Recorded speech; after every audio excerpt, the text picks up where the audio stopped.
Shalom. Today I'm going to talk about a really interesting thing that keeps showing up in my algorithm.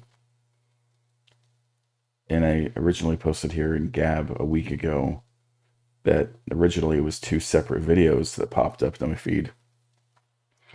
How the early communion Theophagy Act involved psychoactive drugs. Since then, that's grown to a list of 7 videos. So let's start.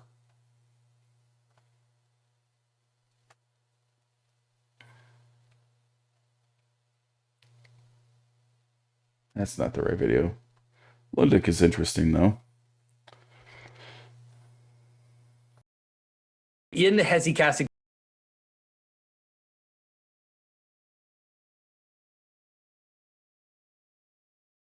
tradition, in the mystical tradition of the East, it's exactly like what he said about St. John of the Cross. They consistently insist that the mystic has to ignore all experiences because the purpose is not to have. I know he talks super fast. So he just said, the mystic, the seeker, has to ignore all experience. This is the flesh versus the spirit. And how do you get into the spirit? Who walks in the spirit? Have experiences. The purpose is to be united with God, to be transformed, to be free of your passions, to be free of the things that be transformed by the renewing of your mind. Kind of bind you, and it's going to happen. And maybe that can actually maybe be somewhat instructive for others, but that's not the point. And so I think that I understand it because there's something about our world too that wants experiences, right? We were talking about this too, like even to this day, Christianity has largely rejected psychoactive drugs and rejected this early path of Christianity. And we'll see how it was in the text. You can really see it now. And they reject that this is how Paul meant to walk in the Spirit and not in the flesh. But they pursue experience. They desire experience as proof of truth. And on X earlier had this guy called himself the Crusader. He was talking about how Mary didn't appear to some random Mexican in 1531, right? And then he says, so a demon appeared and got all those Mexicans to become Catholic? Well, according to Deuteronomy 13, yes. But demons are also a manifestation of psychedelics.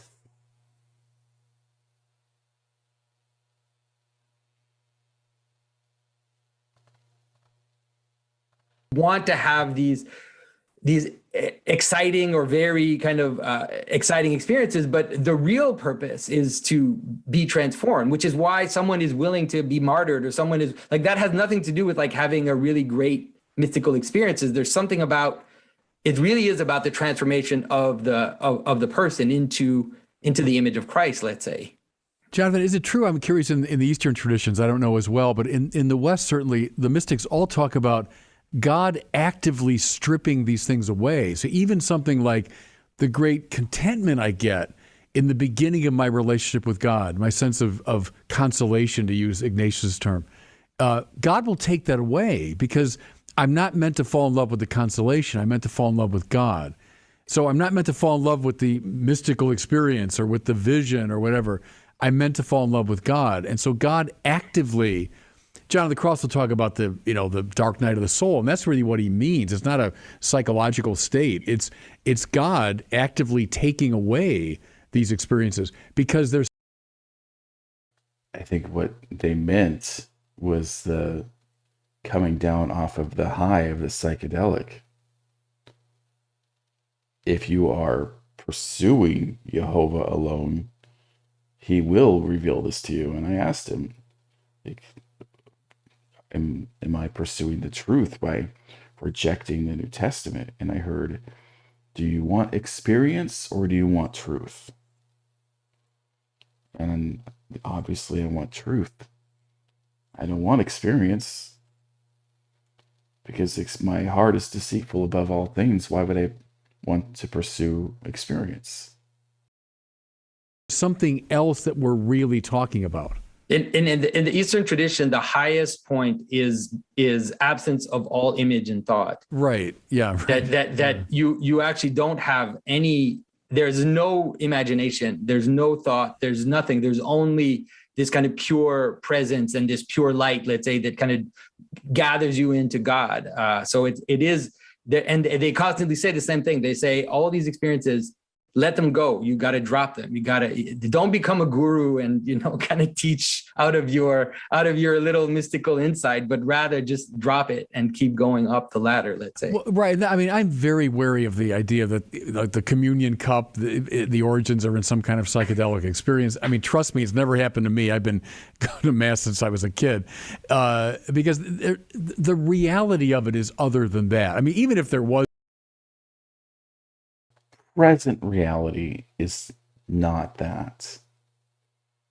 And there are other videos that discuss why the Roman Church started to shut these experiences off. One of the groups that was big on experience was the Montanists, and they were like the Pentecostals, except they also added these psychedelic experiences to the communion cup. something, and certainly the Eleusinian mysteries have been well studied, and perhaps there was a psychedelic element and so on, but I would never want to put stress on that.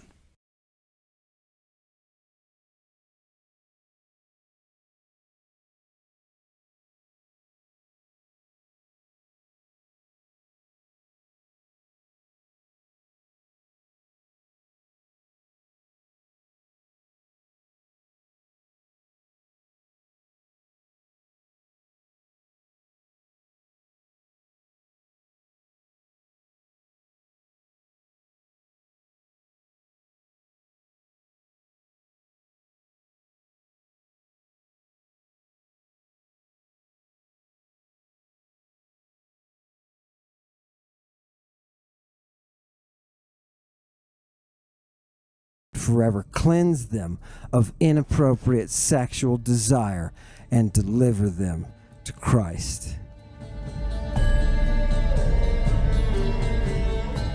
Fires of temptation.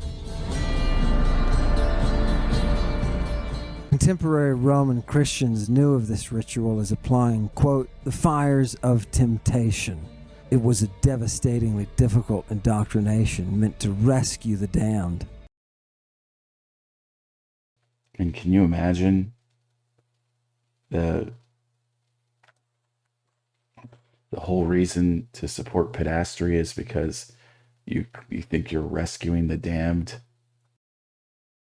It even required that a priest be on hand after its completion to fully debrief and counsel the shell-shocked initiates. The severity of Christian initiation disturbed the Romans, but in the eyes of the church hierarchy, desperate spiritual times called for desperate spiritual measures. Ritual exorcism is not difficult to comprehend. Its theology is as elegant as its rationale is unquestionable.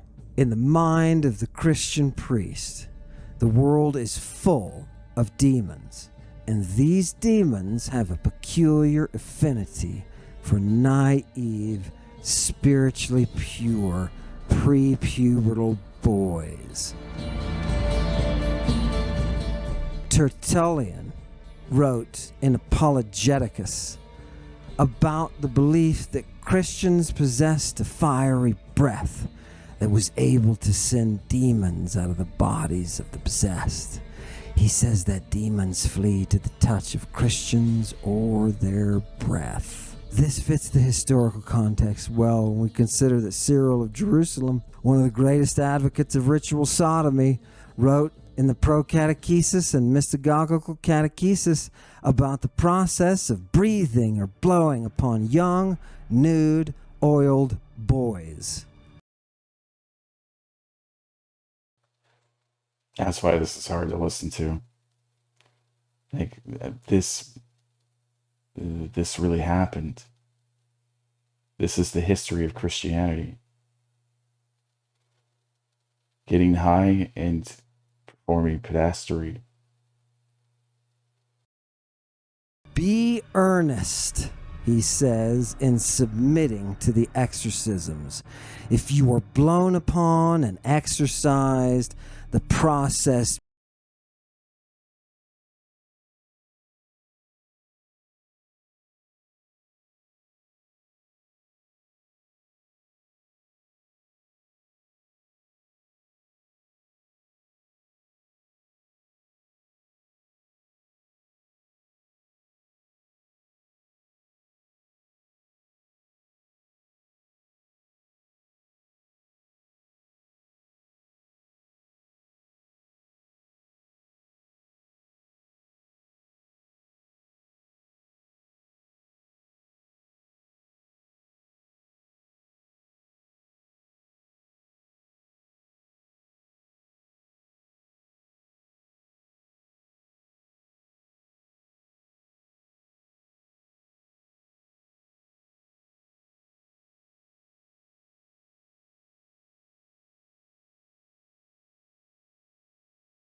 brings you to salvation. The battle for the soul revolved around the sexual encounter of these youths, and the Christians thought it could be won if the young were given a chance to renounce the devil. In the face of direct, unavoidable temptation, What better way to give sexually inexperienced children the opportunity to embrace salvation than to summon Lucifer himself? Let the devil offer the pains of temptation, and then let the young reject him and flee to Jesus.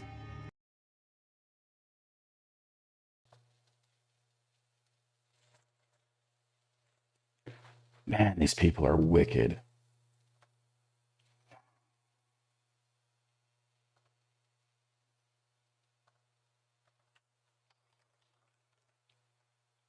Why do you stand afar off, O Jehovah?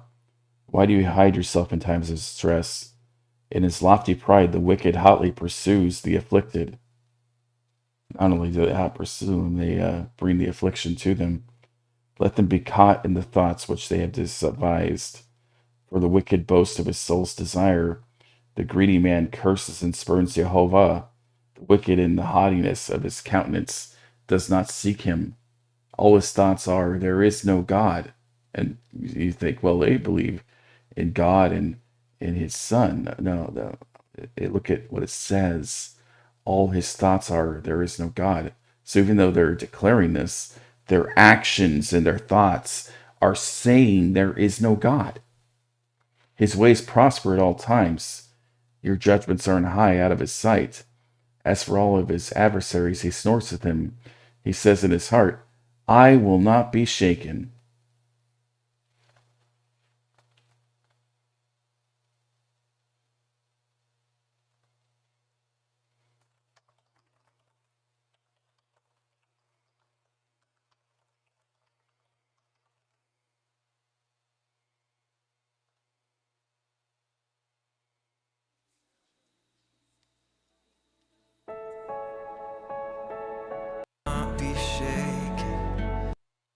We will not be shaken. We will not be shaken. We will not be shaken. Same thing that they say. What is that? Why is that? From generation to generation, I will not be an adversity. His mouth is full of curses. Oh, that's interesting.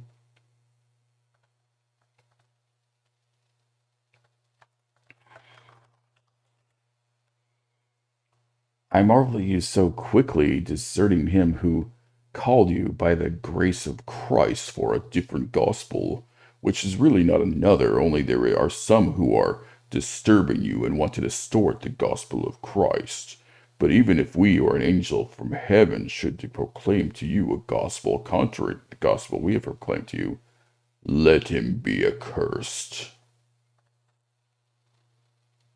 Constantly cursing you. A ton full of mischief and wickedness. He sits in the places of the villages where one lies in wait. In the hiding places, he kills the innocent. And what are they going after? In their rituals, to get them to run to JC. Go after the innocent children. Get them high and then sodomize them.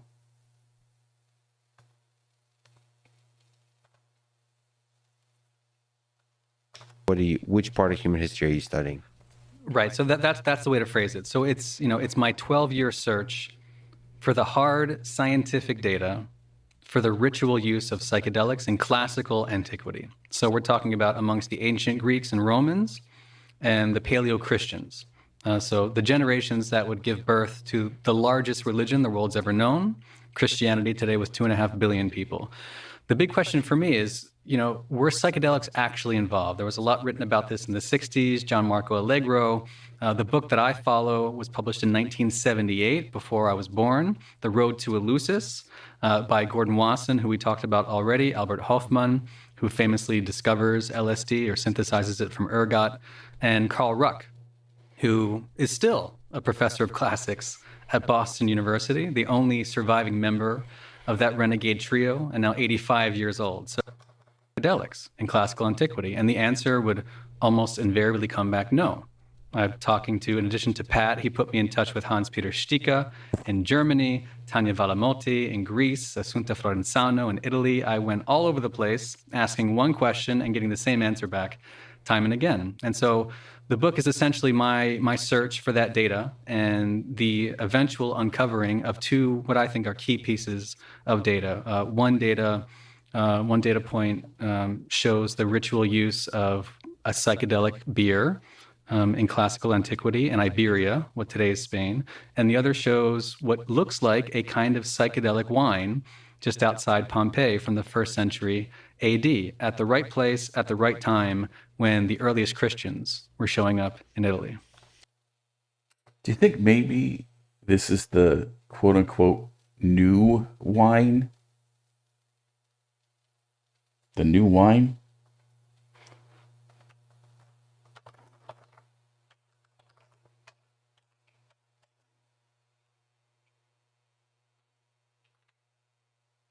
And sometimes new wine is just new wine, but oftentimes they're speaking in code.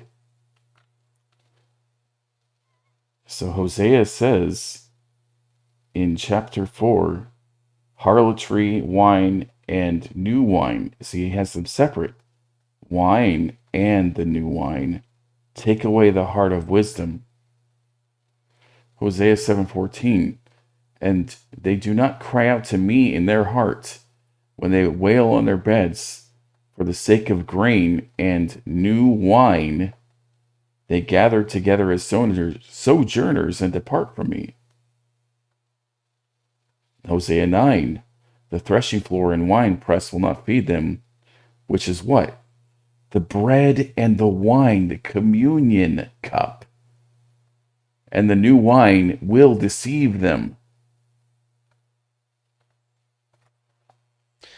Again, these are early steps in the search for evidence in the space. But speaking of early Christians, what role do you think psychedelic infused wine could have played in the life of the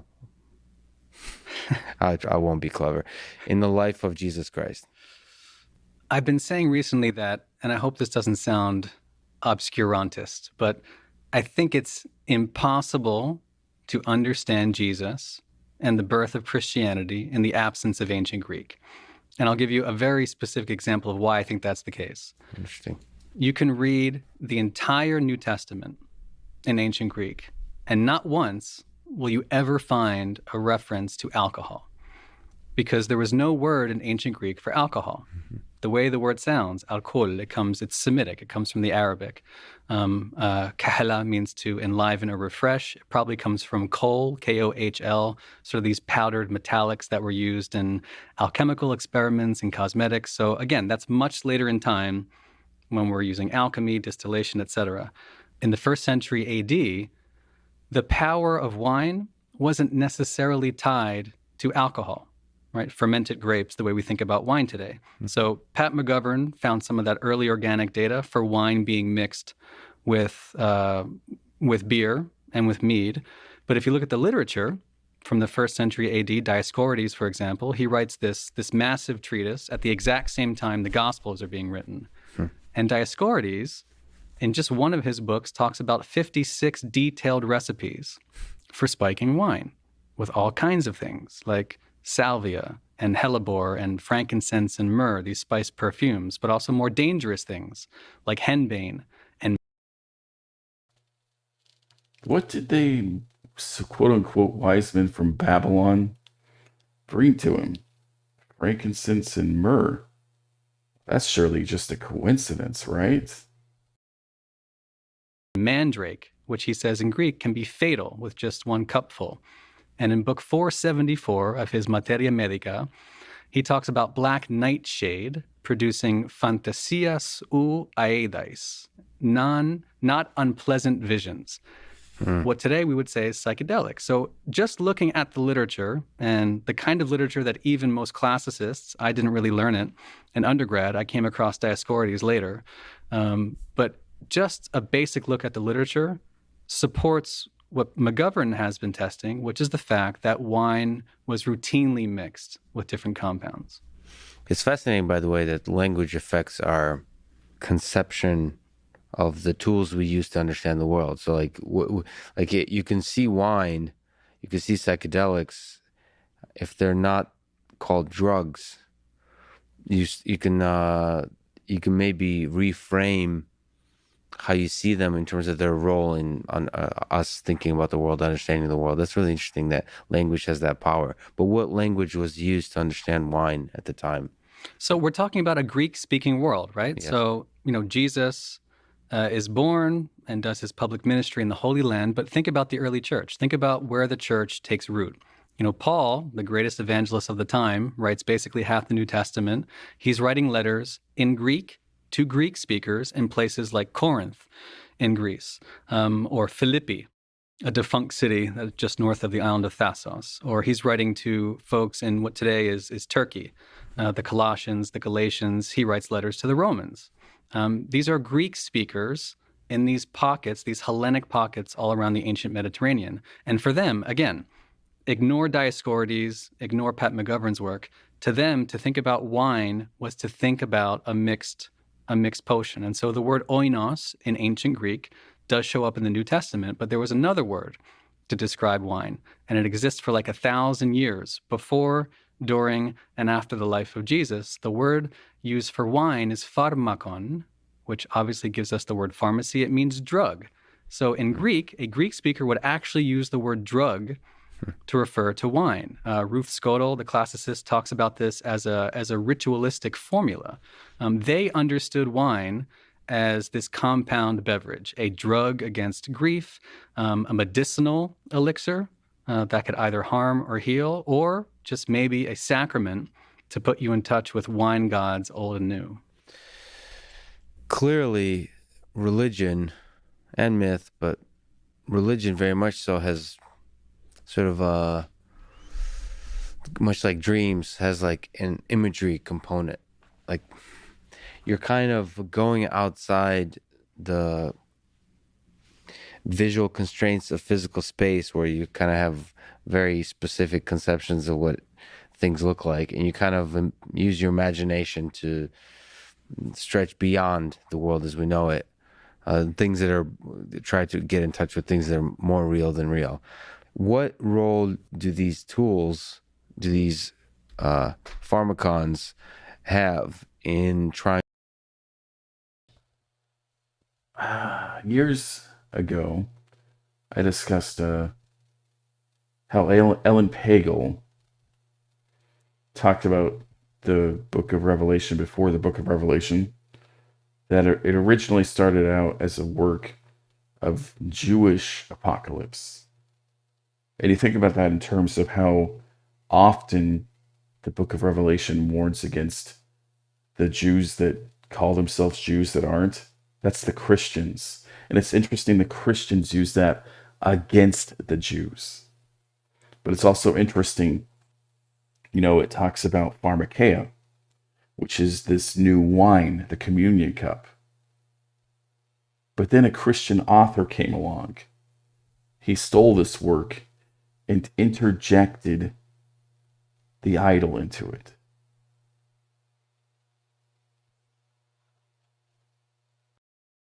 Trying to stimulate the imagery of religion. Like, do you have a sense that they have a critical role here, or is it just a bunch of different factors that are utilized, a bunch of different tools that are utilized to construct this imagery? Or is this not even, or is imagery the wrong terminology? Is it more like space of ideas that's core to religion? No, I think the wine is absolutely essential. And so if it's impossible to understand Paleo-Christianity in the absence of ancient Greek, I think it's equally difficult in the absence of the sacred pharmacopoeia or wine itself, right? Just think about wine at the time. I think that the ancient Greek audience would have heard that in a very different way from us. And so they're referring to it maybe as a pharmakon, but the followers of Dionysus, which precedes Jesus.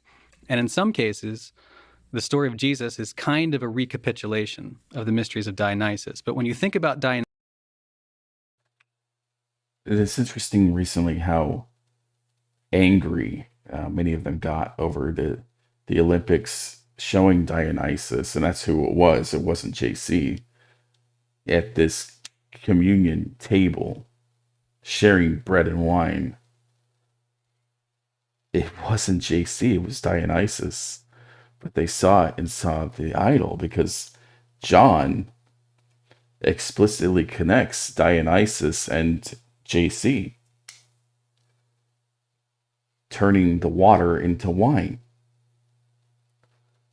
And not just normal wine. Remember, it was the best libation he'd ever drunk. Dionysus. Maybe from your high school mythology, you think about him as the god of theater, or the god of wine, which is typically what it is, or the god of ecstasy. Again, Dionysus is not the god of alcohol. There's no concept of fermented grapes. The power of Dionysus and the ability to commune with Dionysus through his blood. And before Christianity, the blood of Dionysus is equated to his wine. Isn't that interesting, guys? This Pauline idea of ritualistic, blood-thirsty communion was originated 400 years before Paul in the cult of Dionysus. Sacramental drinking of the wine was interpreted, and classicists write about this, including Walter Burkert. It was interpreted as consuming the god himself in order to become one with the god. This is where we get the idea of enthusiasm, because the language matters. 100% correct. The whole purpose of theophagy is to become one with the being you're eating the flesh and drinking the blood of. And the theophagy is not exclusive to Christianity. It wasn't invented in the first century. There's Buddhists that partake in this. After the passing of a dead relative or a dead wise man, they partake of his flesh and eat his blood. Oh, they don't literally do it. Like, apparently that's all that matters, right, Christians? If it's literal, then it's sin. Enthusiasm to be filled with the spirit of the god, so that you became identified with Dionysus and acquired his divine powers. Now, how does that happen?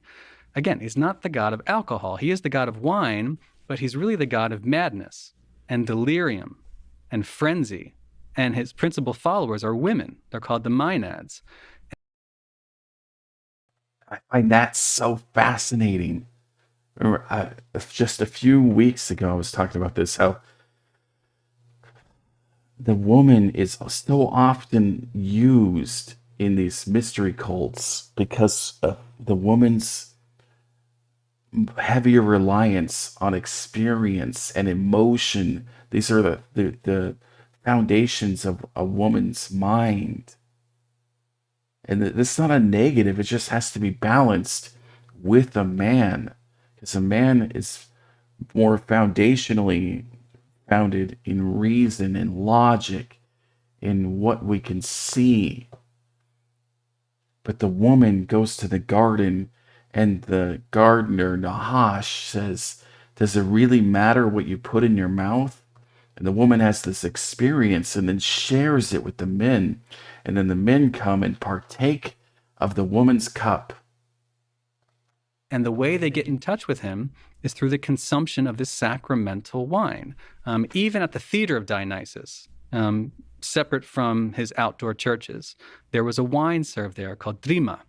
And this is the wine that gives birth to Hollywood. I mean, the ancient Hollywood was there at the theater of Dionysus. This is where comedy and tragedy and poetry and music come from.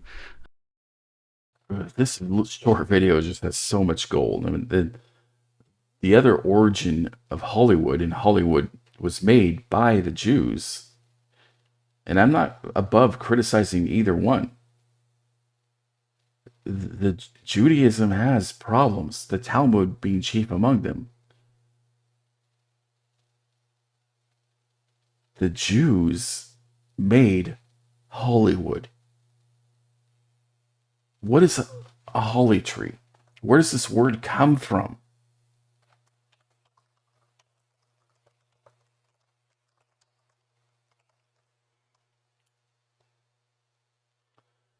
The holly tree is strongly associated with witchcraft.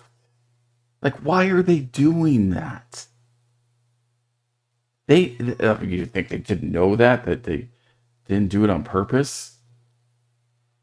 And they did the same thing in New York. And because the Jews were in New York as well, they didn't want to be part of the broad way. Because narrow is the way to life. The broad way, Hollywood. Totally accidental, though. But rather than a hot dog and a beer, what they drink at the Theater of Dionysus was this wine called trima, which means pounded or rubbed. And Professor Ruck talks about maybe it was the drugs that were rubbed into this theatrical beverage to help the play come alive. So madness is seen as a positive thing, as like a creative journey. It's not. Yeah. It's not. It's a, what is it? The unlearning, getting out of the way kind of thing.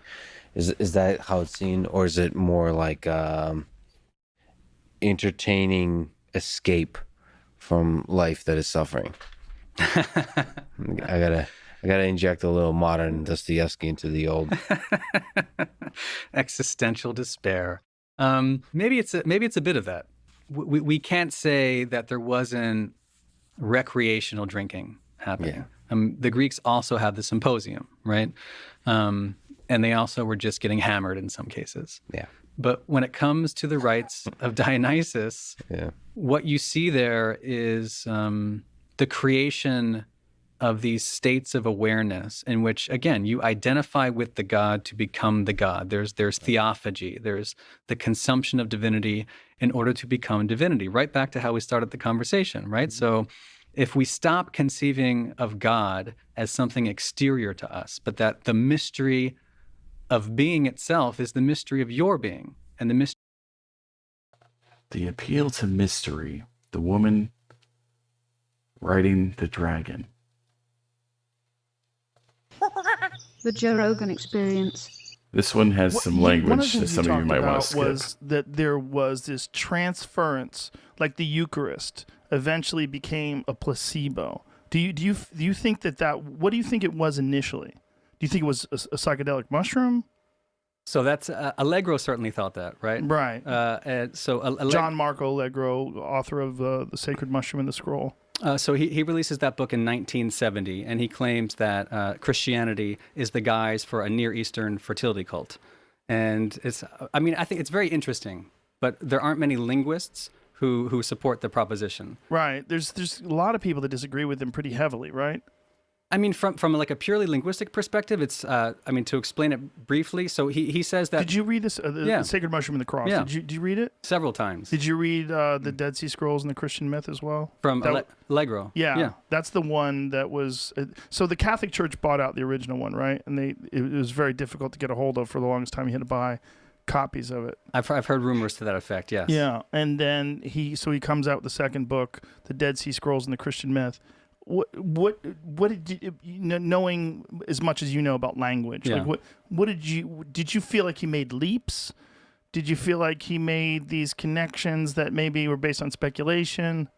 So he writes, it's pure philology, right? So it's word games and things that only linguists, I think it's incredible that people who aren't linguists can actually read that. It's really, really difficult to read Sacred Mushroom and the Cross. But the basic premise is that the New Testament, written in Greek, has this Semitic substratum. So underneath the Greek, the author, the gospel writers and Paul are actually referring to different terms in Hebrew or Aramaic.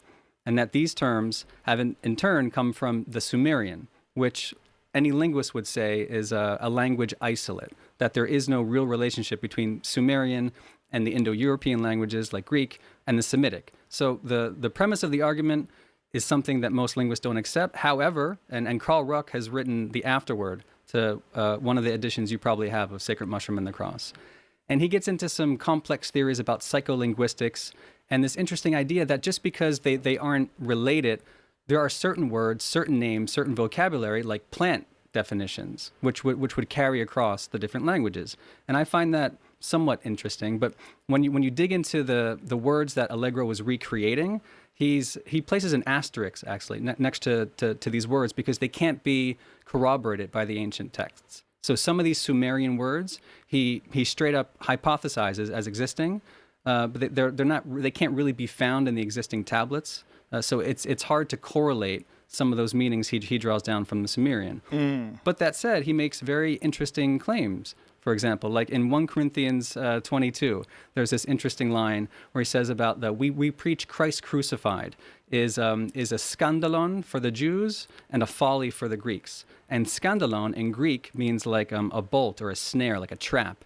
And Allegro ties it to like a tikla in Aramaic, which is like what he calls the bolt mushroom. And in Sumerian, ukushtigila. And so he's saying that Paul's actually telling the Jews that, the Christ crucified is a mushroom instead of a skandalon. It's like a code word. Like the skandalon is a mushroom. And then for the Greeks, he says it's a folly, which is moira in Greek, which actually means mandrake, which is another psychedelic plant. So there's all this different, wordplay going on, but it's really hard to tease out any physical forensic evidence for this stuff, which was what I went after. Was Allegro's position, if I recall correctly, that the sacred mushroom was Amanita muscaria? Yeah, that was even the cover of his book. It was a photo of Amanita muscaria.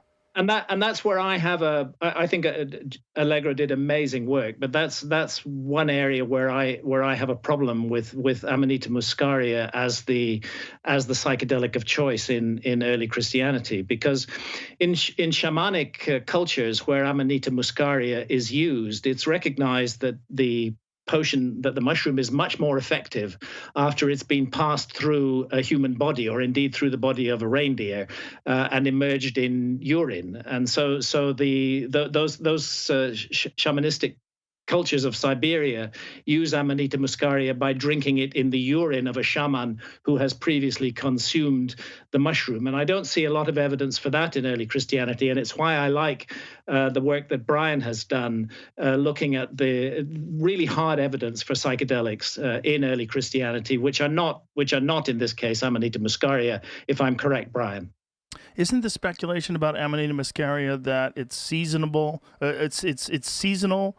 It's also genetically variable. Like there's different species of it, like much like different fruits taste differently. There's different versions of the Amanita muscaria that have more psychedelic compounds in them, and then there's all sorts of ways of preparing them that we've completely lost.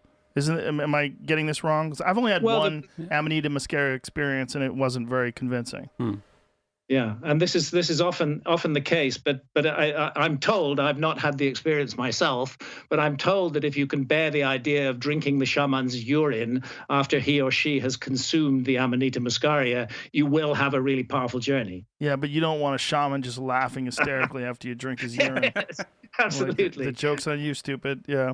There's also so many correlations between the Amanita muscaria and Santa Claus to shamans. There's so many colors, the red and white. Yes. Yeah. There's also the bag, the toys, the fact that they would dry them on these coniferous trees, the fact that these mushrooms have this mycorrhizal relationship with coniferous trees, where they tend to grow under pine trees, which is the tree that we use for Christmas trees. The fact that they're bright red, like a toy that is in a package waiting for a child to open it up.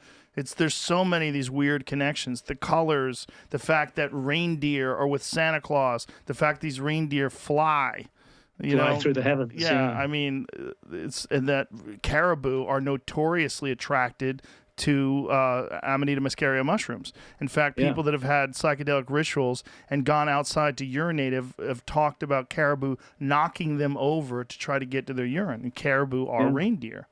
They have been observed eating these things. So they have this weird relationship. All those things are together, connected in some sort of a strange way. And there's also a history of shamanic rituals being outlawed in Siberia, and the way they got around it was they would come through the chimney. which is just Yeah. crazy. They would climb onto people's roofs and slide down the chimney to deliver the mushrooms.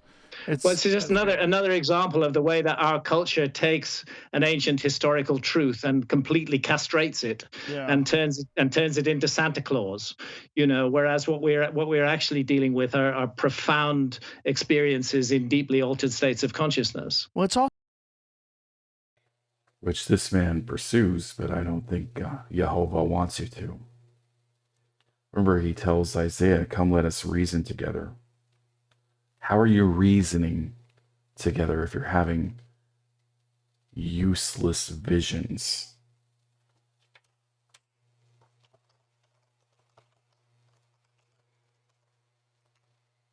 Therefore, you women will no longer see your worthless visions. This is Ezekiel 13:23.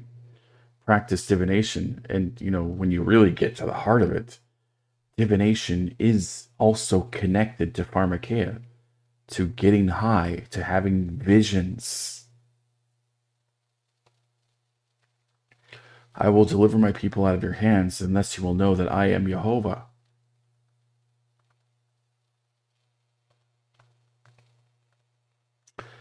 We've already heard Brian. Should we listen to more Graham? Are you spiritual? Like, do you believe in God, or are you? I'm not a Christian. I don't belong to any of the mainstream religions. I don't, and I haven't for a very long time. But I think that life is an enormous mystery, and that fundamentally, for want of a better word, it is a spiritual mystery. We're on a spiritual journey here. I think that that sounds just like Paul. That it's the spirit, not the flesh. This is the same lie. Remember, Jehovah made you in your mother's womb. You didn't exist before that. And I've seen so many in the Torah community that still fall for this lie. That you pre-existed, that you have an immortal soul. No. You're a physical being with a spiritual presence. But you're not a spiritual being stuck in a physical body. the mainstream religions have narrowed that journey down into dogma and into creeds, where in most of the mainstream religions, most of the time, whether we're talking about Christianity, Judaism, or Islam, the Abrahamic faiths, the monotheistic religions, people. There are exceptions, but a lot of people are not having any direct contact with spirit. They're being taught what to think. They're being told what to think. Because direct contact with spirit is divination, and divination, as you talk about, comes from your psychedelic experiences. Yeah, this one is heavy, but within it,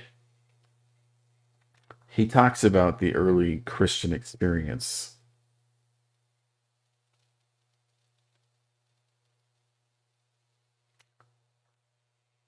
So where does that leave us? The Jews are obviously doing it, otherwise Ezekiel wouldn't warn of it. Christians did it. Should we pursue that as a spiritual experience as well? I mean, the obvious answer is no. And I'm not making dogma.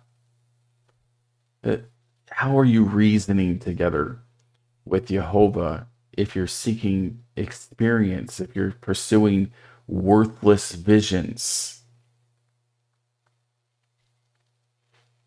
And you dishearten the righteous with your falsehood. Because what you're seeing is not truth. It's worthless visions. And that's what Christianity is. That's what the woman saw in the garden with her worthless vision and her divination event. Shalom, all. I hope that we can continue pursuing Jehovah alone. In the next video, I'm going to be going over a topic that I think is going to upset a lot of people, you know.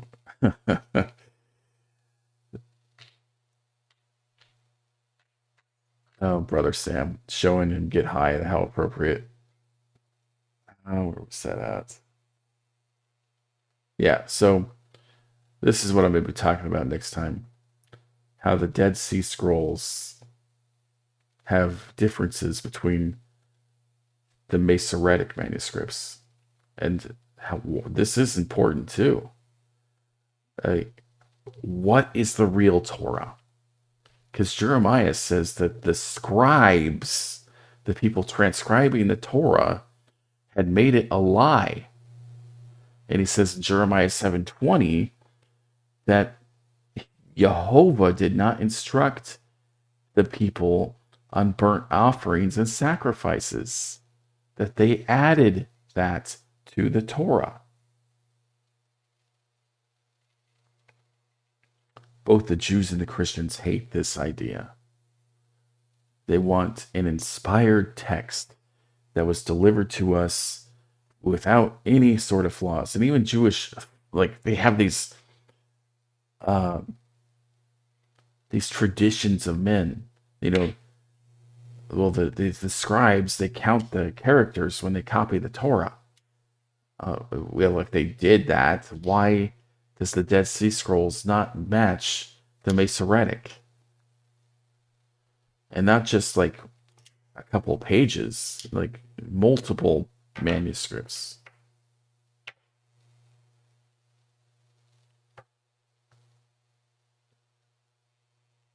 The same thing happens with the Christians. Like, they find an old manuscript and say, well, that was just a garbage manuscript. That's why they found it. Well, you have no evidence for that. And it's not just one, it's multiple manuscripts, and sometimes they match each other, sometimes they don't. But there is a clear tradition. And you can see this on the ancient manuscripts as well, because they would write footnotes about what they saw in other manuscripts, trying to reconcile the differences. Really interesting stuff. Shalom.